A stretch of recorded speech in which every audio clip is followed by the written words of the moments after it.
Welcome to another episode of Beyond the Alert. I am thrilled to be here with Matt Johansen, founder of Vulnerable You. How are you today?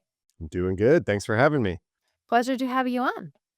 So let's start off. We have a lot to cover today. You've built quite a following on social platforms. You have over, 133,000 on Instagram alone. Every time I check back, it's 1,000 higher.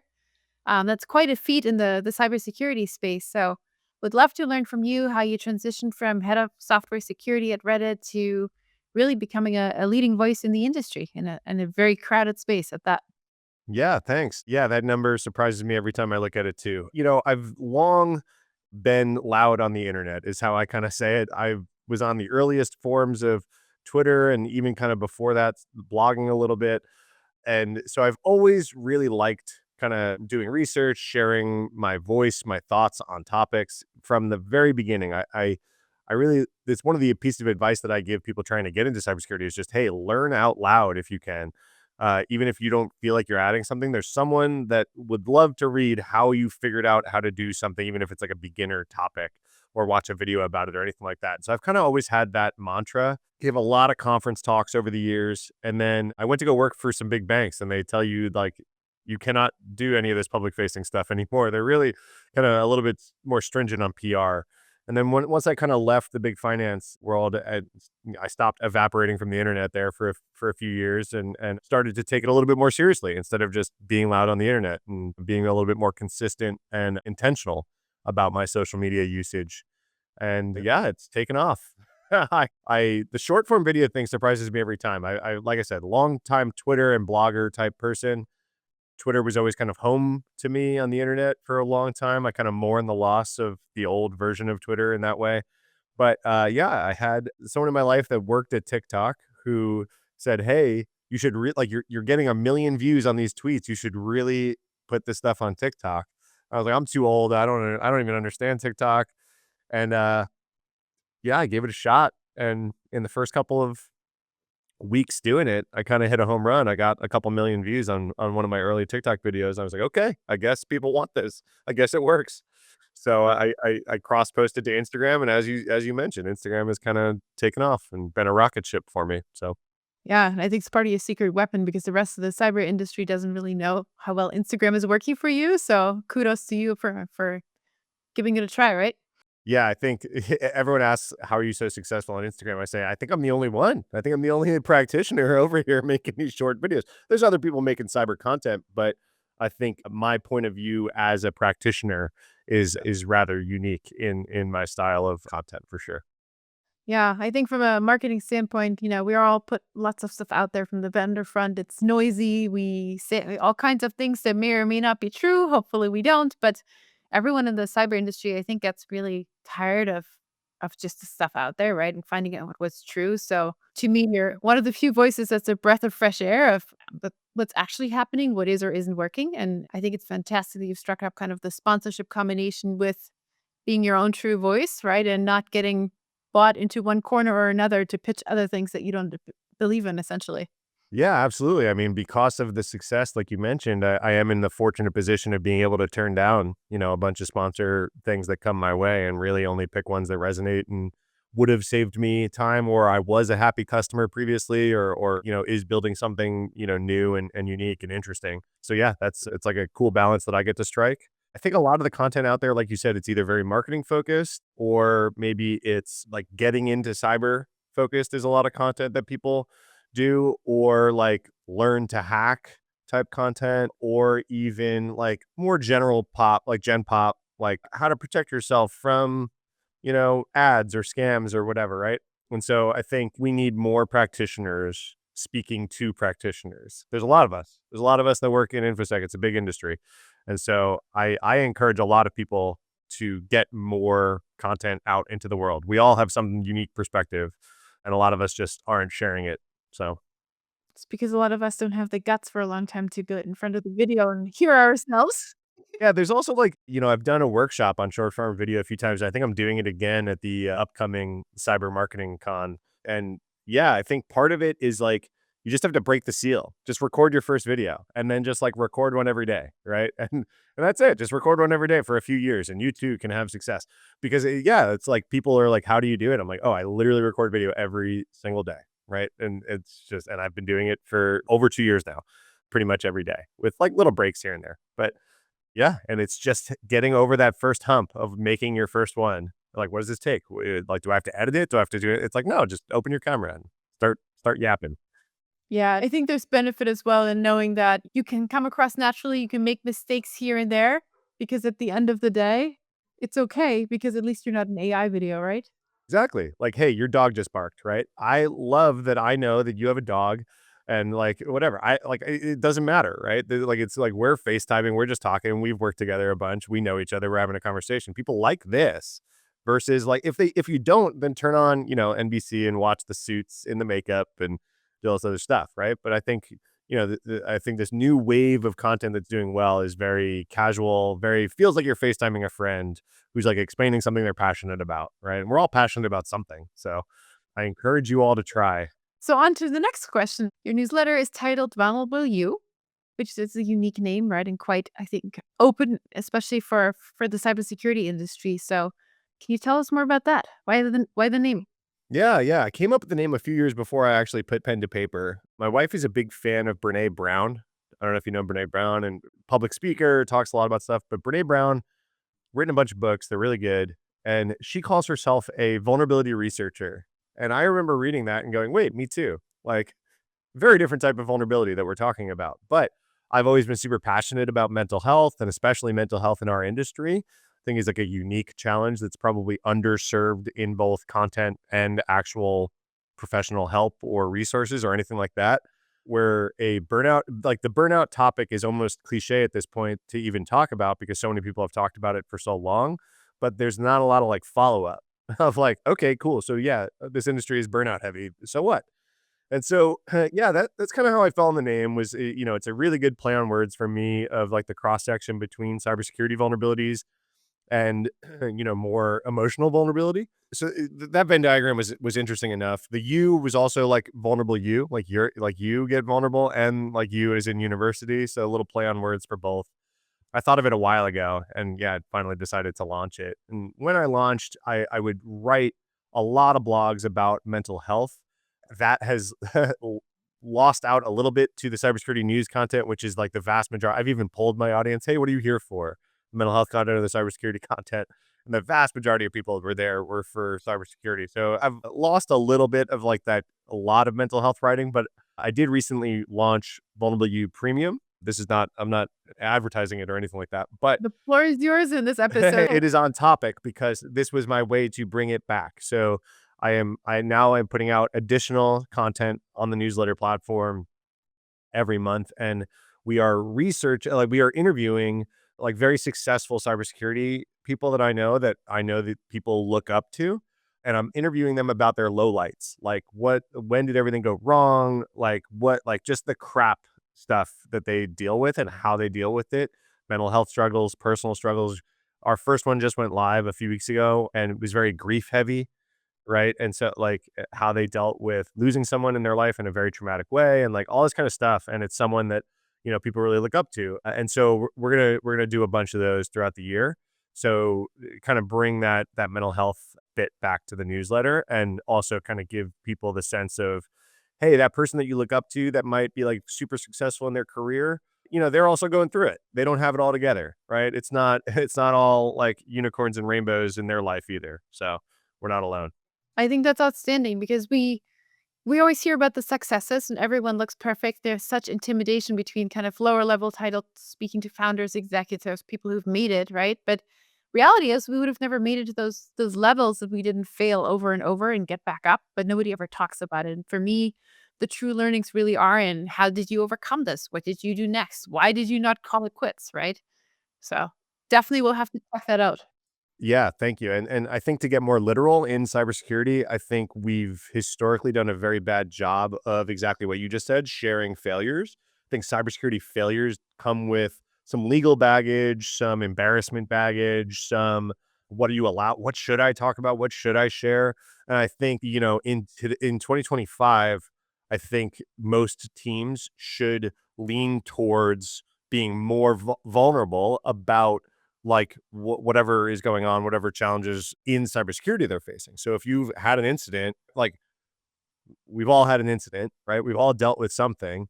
I respect deeply the teams that go through the effort to share a lot of detail about those incidents. They don't have to do that, right? They just have to like check the legal box that they notified the people that were breached or whatever it was. They don't need to go through and here's what happened, whatever.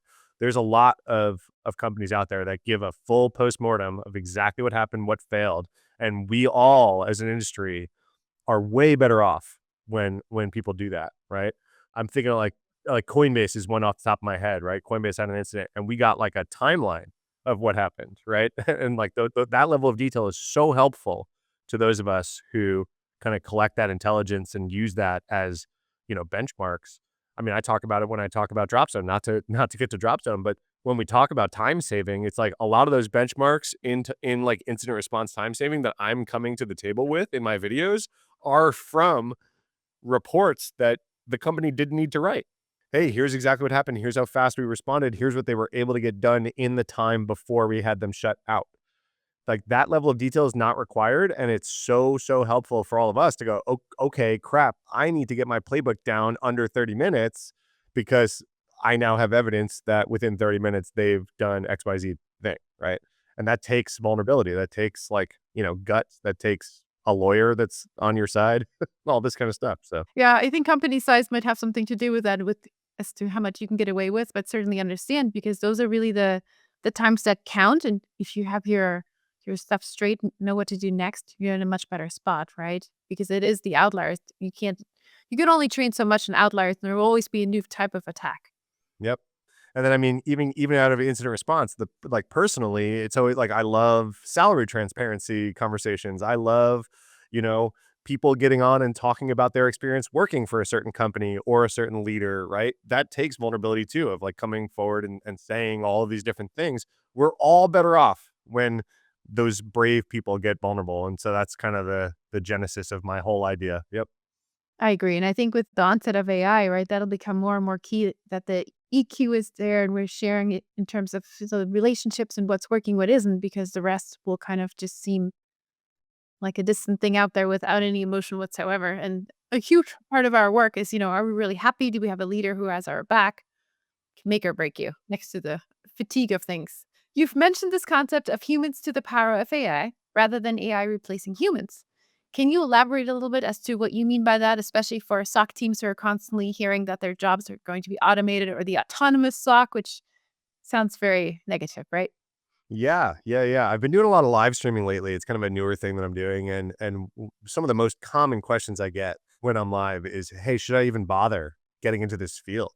People are looking at it and going, I'm staring down the barrel of the AI gun, and like I don't think that I even want to go this direction because it's going to replace it." And so, yeah, the mantra I've been leaning on is humans to the power of AI. I like that. It kind of explains my thought really well in one phrase, right? Which is, I think just in general, we've seen great leaps in automation and tooling and all sorts of stuff. And not to reduce AI to automation and tooling, but just to like draw a parallel to historically, we've gotten faster and better tooling and all this kind of stuff, right? I think I remember I was a pen tester when Metasploit came out. And I remember people saying, should I even become a pen tester anymore? Like Metasploit can do it all. Like, what all this kind of stuff, and I know that's not the same one to one, but I'm looking at it the same way and going, it's not like we lost the appetite for more as an industry, and I say this a lot, SOC is one thing, but, like, coding specifically, people are like, "Oh, should I even learn to code now?" It's like, "Yes, absolutely." Like, the best people with AI coding tools right now are talented developers. The worst people with AI tools right now are people that have no idea how to do anything, how to read anything, and they just start banging on it with a tool. The tool is eventually going to mess up, and then you don't have the skill set to like get it back on track and all this kind of stuff. Even when the tools get better, this is still going to be the case, right? And so I think, yeah, in the SOC, it's the same thing. It's not like our appetite is going to decrease. Like we want more software. Yeah, AI is really good at putting out a whole lot of software. Does that mean we're not going to need coders? Well, it's not like our appetite for software is going to go away, right? Like hey, we need talented people to be doing this. So same thing with the SOC. It's like, hey, cool, we got faster at some contextual tier one triage, might like, AI is really good at context, right? And so it's like, okay, we're adding context, we're doing this, we can automate some of this away, but do you still have the people that actually know the system intimately, know the whole architecture and like what's going on and what that alert means and what, oh, someone from, procurement just launched this new SaaS tool, like whatever it is, right? Like you still need a knowledgeable team to like really understand what's going on. Yes, we can kind of build some really cool, interesting time savers, but career wise, please don't abandon ship. Please don't look at AI and not come. We need you. We need you in the future, please. Yeah, I think it's a combination of people with AI, just like you're saying, right? Because you need to give AI so much context. You need to understand where it's going wrong and how to fix it. So you need both. I think the people who have no know-how of AI will be pretty lost in the future, which brings me to my next question. You've been very vocal about your frustrations with cybersecurity professionals who dismiss AI essentially based on what you call outdated experiences. So, what do you think is driving that resistance and how the heck do you overcome it? Yeah, I think cybersecurity people are cynical by nature. I think it's part of the job description, right? I think you kind of have to look at something and question it, right? Question it. Can I play with this in a different way to break it? We're a very questioning bunch, okay? Well, marketing Um, hasn't helped because we always tell you it's the next best thing since sliced bread, right? And it'll fix all breaches. Like, come on. 100%. And when security people stand up and point, that kind of stuff out, completely understand, right? That's fine. But but I am a power user of AI tools, and I think a lot of people like kind of look down their nose at some of like the ChatGPT or Claude or whatever it is as this like mistake like written like thing that's just going to put out vulnerable code and going to give you the wrong hallucinated answers, and it's going to write something with a bunch of m dashes and I'm going to be able to tell what chat gpt wrote because it writes the same crap all the time or whatever it is, right? Yeah, I was recently at a conference and there was a panel and the moderator on the panel I know personally as a heavy power user of every AI tool. Like he's one of my go-to resources on the latest thing. I have a group text with him and a few friends, and if I don't pay attention every day, I'm behind. Like I mean, stuff moves so fast here, right? And that was the moderator of the panel, and some of the people on the panel were like taking this very like anti, GPT hallucinates this all like just kind of talking down to it. And I'm sitting there going, they must have tried these tools when they came out and never looked at them again. Like they made up their mind. Is like the only that was my only explanation for like what they were saying is like, oh, you're talking about ChatGPT of 12 to 18 months ago. Like, and this industry moves faster than anything I've ever seen, right? I've been in technology my whole career. We've seen a lot. And AI stuff is moving so much faster. You are so far behind if you don't pay attention quite literally every week. But at the very minimum, you need to be trying every new model that comes out from the major providers, right? And prompt, right? That's really where it starts.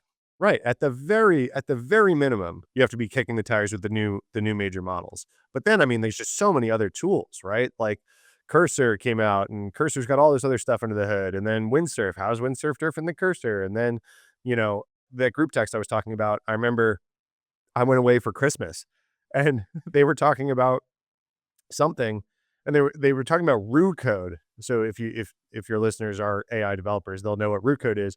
And they're like, "Oh, this is root code. It's the new version of Klein." And I had tuned out for just long enough. I didn't even know what Klein was. And I was like, "How did I miss Klein and the new version of Klein by going just to, hang out with my family for Christmas?" I missed both of those like iterations of things. That's how quick this moves.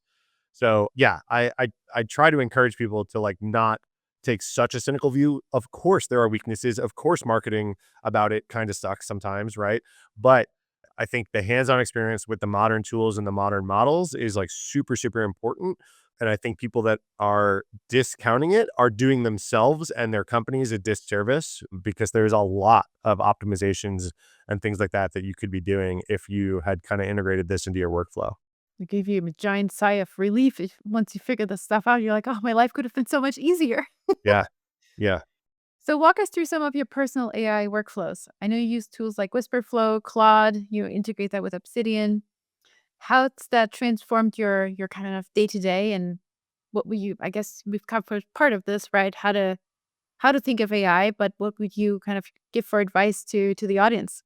So there's a few videos that kind of changed my thinking about some things. I was very much kind of traditionally using, you know, GPT has kind of replaced Google for me, like to as like a question thing I ask questions to, especially the thinking models, right? O3 kind of changed how I used it. I was very frustrated when they took O3 away, and GPT-5 was a very different experience for me. And like you already kind of hinted at, my workflow is starting to revolve around these things. So it's hard when they shift underneath you. I think they've given O3 back, and I think GPT-5, the thinking model, they've like upped the cap, and it's feeling a little bit more familiar to me. So I was using that very much like that, and then like Claude Code and Cursor to like write code and do some sort of stuff. But my thinking has changed recently, and I know we were talking about this a few weeks ago. There's a video about like 10xing your note taking abilities, I think is the title of it. But that is underselling what that video is really unlocking. And then there's another one I can't remember the title of. There's two videos that talk about plugging Claude Code into more than just spitting out code. And one of those is using an Obsidian vault. If you guys don't know what Obsidian is, kind of like Notion. If you use Notion in the web, Obsidian's kind of similar, like note taking vault thing, kind of organization, a tool. People that are in the productivity space have been big fans of Obsidian for years now. It's not a new thing, but I like it better than Notion because it's not reliant on your internet connection or anything like that, right? It's not in your browser and it doesn't take any time to load. It's all just files and a folder structure locally. So because of that, and now because of that, you can launch Claude Code into your Obsidian vault because it's just another folder in your computer. And it turns out it's really good at understanding that file structure and what you're looking to do. And then Whisper is so far the best voice transcription tool that I've ever seen, right? So in terms of like speaking, and then it actually is model backed to like try to understand what you said. So you could correct yourself, you can misspeak, you can stutter, you could do all sorts of different things. It'll format things into bullets if it can tell that you're saying a list. It'll do all sorts of niceties of transcription. Highly recommend checking out Whisper. I think the tool is called Flow. And so the combination of those couple of things has really turned into more of an operating system experience. There's another mutual friend of ours, Daniel Miesler, that writes a lot about this. I know he's a friend of Dropzones as well. He wrote a whole blog about his personal assistant setup that he's got with a bunch of different AI agents. I'm furiously trying to keep pace with Daniel. He's really forward thinking with a lot of this. But yes, it turns out you can speak a lot faster than you can type. So if you speak into Claude Code, you're going to give it a much better prompt than if you typed it. Just naturally, you're going to be more verbose. You're going to say more. You're going to explain yourself more.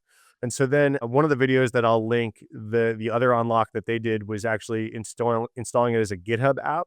So if you make your Obsidian Vault a Git repo and then install Claude Code as a Git app in like GitHub app in that repo, you could like then be out on a walk speaking via Whisper into GitHub, a GitHub issue that you're opening against your Obsidian Vault. And then Claude will, while you're on your walk, take that issue and then go do a bunch of research for you on whatever it is that you were just talking about. Then when you come back to your computer, you'll have more Obsidian notes locally on your machine, like ready to go as soon as you like get pull that stuff down. So that's like it's way more than a coder or like a little helper or replacing Google. It kind of turns into a way of operating, right?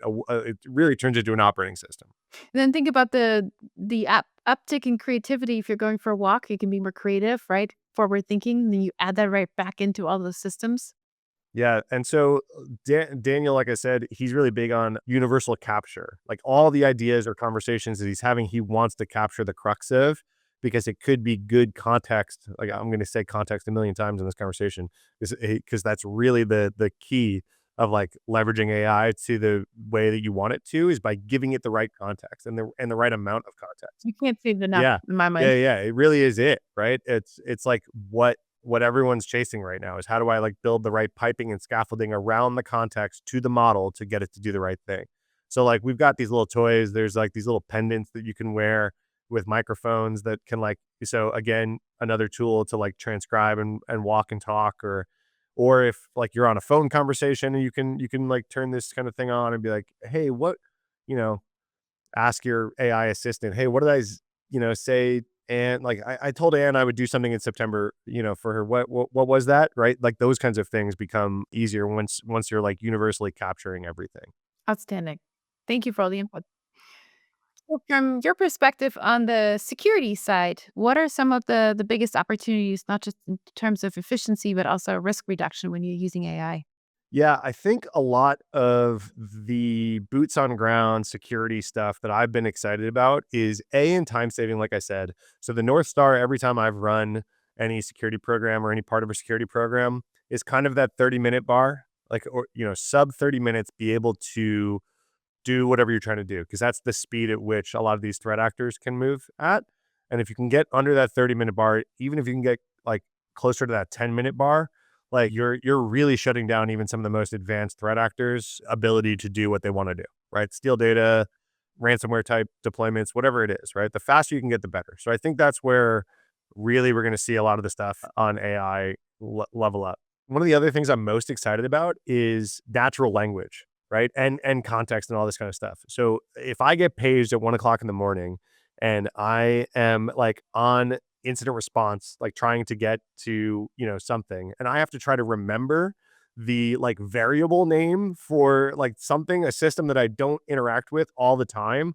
And I'm like, oh God, I just got paged. I just got woken up. What's the IP address of the thing that just like blah, blah, blah, blah, blah, blah? That's really hard. I've been there, right? And it's like if those aren't systems that you interact with all the time, that's super hard. But if you can naturally language exactly what I just said to you, hey, what was the IP of the last box that hit this thing? Just like that. I think that's super powerful. I think that unlocks like, okay, now, you don't need to have like your principal incident response person, like who's fresh, caffeinated, and like ready to go. Cause that's never happened. That's never when an incident kicks off, right? An incident is always going to kick off when you're burnt out, tired, middle of the night, a holiday, the person that you wish responded is on vacation, like whatever it is, right?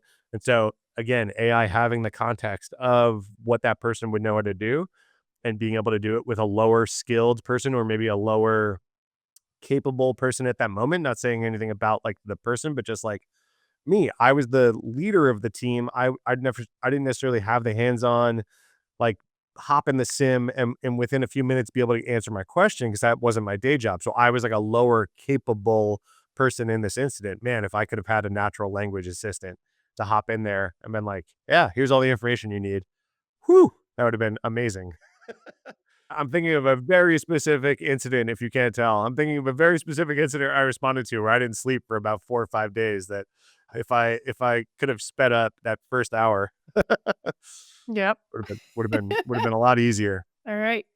So you wrote a blog post on systems, not goals, that resonates with the community. And for SOC leaders who are listening that are drowning in alerts, struggling with showing ROI, how do they shift from a goal-oriented thinking to building a sustainable system? Yeah, this blog was inspired by a quote, I believe by James Clear, who wrote Atomic Habits.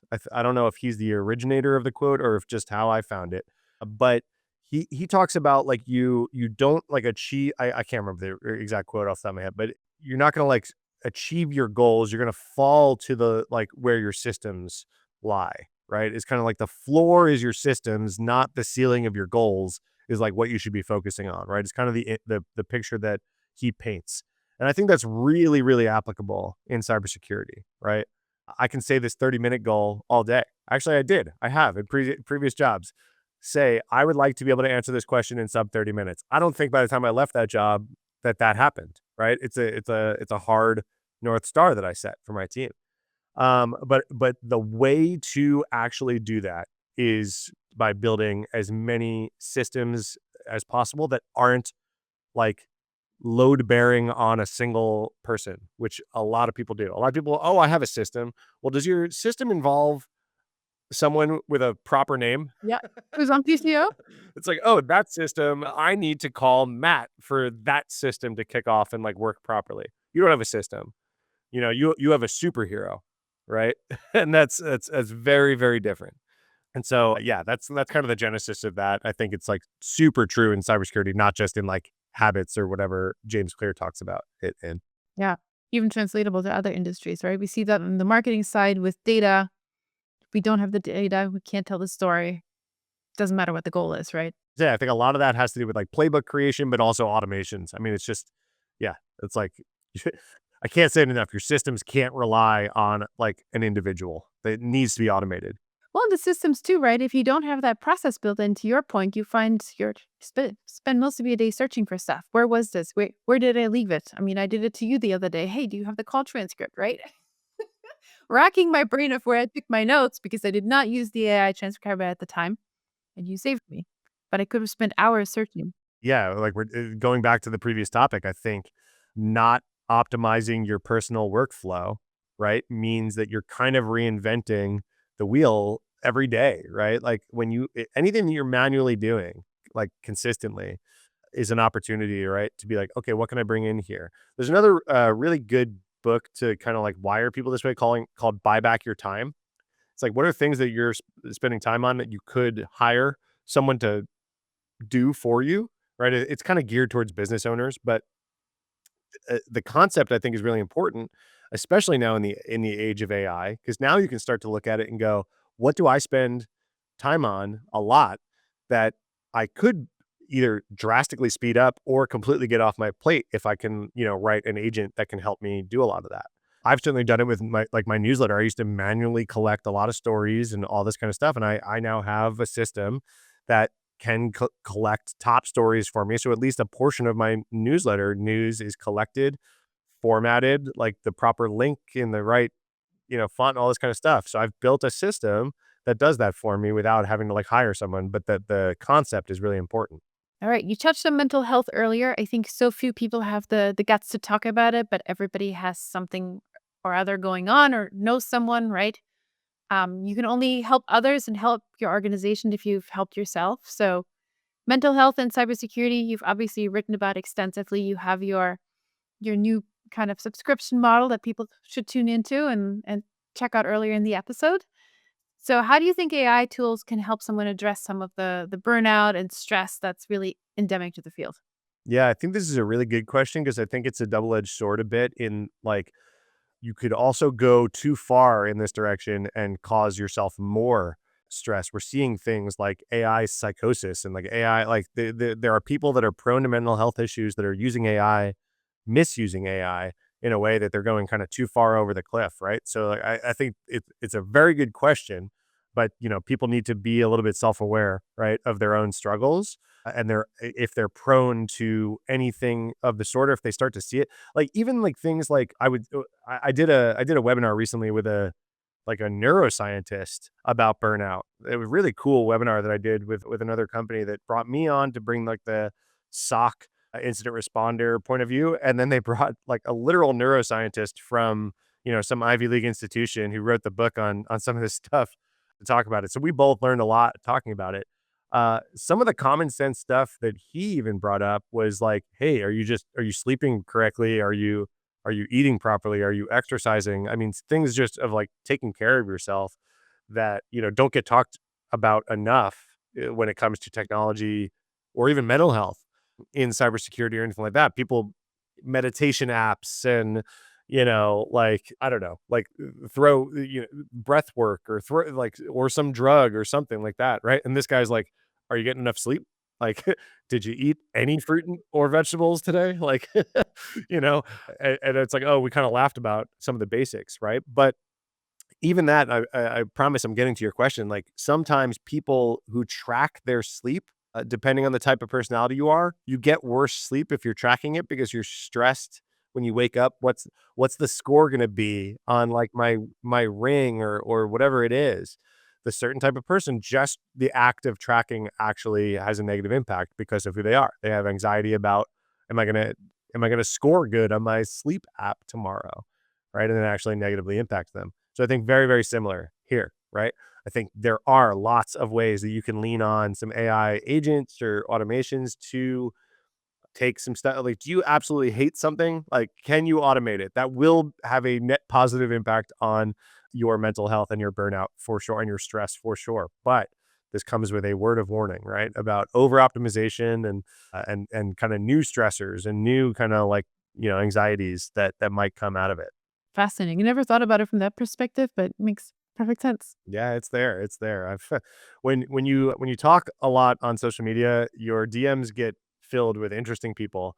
A lot of which who think the government is spying on them or you know, whatever it is, right? Everyone's phone is hacked. Like everyone that's ever written me about like hacking thinks that they are currently compromised and being spied on, right? And so those types of people, need to be self-aware if that's possible. I don't know, right? But like need to worry about this kind of thing for sure. Well, in the current political landscape, I pity your DMs. Yeah. Yeah, yeah, yeah. Yeah. We'll leave it at that. So, in your hidden battle blog post, you mentioned that when cybersecurity is done right, it's a silent victory that's hard to explain to leadership. And I thought this was absolutely fascinating. So, how do AI powered tools change this dynamic for security teams that are trying to demonstrate their value? Yeah, this is part it ties to the whole burnout conversation, right? Cybersecurity is kind of a thankless job, right? If everything is going correctly, you never hear from us, right? Like or you never hear about us. You only really get FaceTime with leadership when, you have to hit the oh crap button, right? And something has gone wrong, right? And that's hard as like a professional to like you kind of like those pats on the back when you're doing a good job, right? And they don't necessarily come when everything is just very quiet, right? The biggest kudos I've ever gotten in my career were incident response kudos, like from cool people. And it's like, "Hey, kudos. You didn't sleep all week and everything was on fire." And you handled it very well. And it's like, "Okay, cool, but everything's still on fire, right?" Like, yeah, bad things happen. So, yeah, it's kinda like the silent victory of just the day-to-day drudgery of doing this correctly, right? Is the part that you have to find rewarding. Your question about how AI can help, I think mostly cybersecurity people aren't necessarily known as the best communicators. Yeah, which is not right. We like to work with computers. That's why we were drawn to the field. We don't necessarily play well with others all the time, right? I'm generalizing, but there are some very good cybersecurity communicators. But as a team, we're very, bad at telling our story of like what we're doing well, what's not going well, what do we need? What do we need in the downtimes, right? Hey, we are not responding to an incident, but we could use something, right? We could use some extra budget. We could use a new hire. We could use a new tool, whatever it is. The best cybersecurity teams can make those cases well. And I think AI can help in those ways, right? So, using it more as kind of a thought partner sounding board, right? To get your point across in the way that you want. Yeah. Yeah. Yeah. If you're finding yourself ineffectively getting things that you're asking for, right?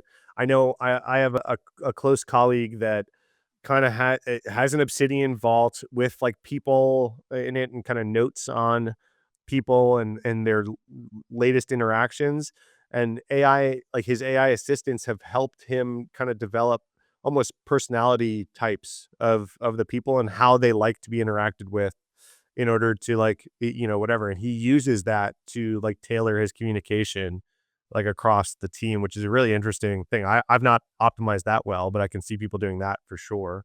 I think there's a lot of ways to like use AI as a thought partner, collaborator, communicator. I think is the first thing that came to mind when you asked me this question. But then, yeah, what other if you've been having a hard time getting new headcount or new budget, like, well, have you revisited that in this new world that we're looking in, right? Like, if you couldn't get a new hire, is there, something out there that's AI powered that isn't a hire that's, could help, you know, up level or up capacity your team in any way? So I could talk to you all day. I love how you're spanning the gamut from, leadership to personalities, how to fail to get things right. Obviously, you're a walking encyclopedia of all things cyber and otherwise. So for someone who wants to follow you more and get more of your insights, learn about your perspectives on AI and cyber, where should they start? And then second to that, what's next for you? Any kind of projects, anything you'd love to highlight? Well, it'd be hard to not find me if you went looking for me on the internet at this point. I'm kind of everywhere. So where to start is kind of yeah, I don't know, just look me up. Volnew.com is my newsletter, and then social media. I guess kind of Instagram is almost my new home base at this point, strangely enough. But I'm putting a lot of effort into my YouTube channel and longer form content. So I'd love anyone who watched this, reach out, let me know what kind of stuff you want to see there. Yeah, trying to make, more 10 to 20 minute like deeper dives instead of just the short form videos. Things I'm working on, that I already mentioned, the Volume Premium for sure. Yeah, also trying to do a little bit more in like the general population security awareness, like training type space. So I'm spending a lot of folks there. I think we do, as an industry, we do a very bad job there. There's a lot still floating around about like public Wi-Fi equals evil, and like, you must use a VPN, and it's like it's a lot of antiquated advice out there. And I get messages all the time from like people I meet, not in cybersecurity, or like family members or wherever. I got one this week. Hey, do I still need to be paying for Norton 360 and LifeLock? It costs me like this much per month. Like, and I'm like, no, what? Like, I haven't heard of either of those things in so long. They're not doing anything for you. And he was like, oh my gosh, I've been paying them for over a decade. So like, I'm trying to maybe make some more inroads into that area now that I've got a bit of a soapbox. Cool. Well, always modest and selfless, Matt. It's been such a pleasure to have you on and looking forward to more conversations. Thanks for joining me today. Yeah, this is fun. I think, and I don't know if it's still true, but I always promote, go work for Ann. I think they're hiring over there, and you'd be lucky to be on their team. Yeah. Thanks for the shout out. Appreciate it. And thanks to everyone listening.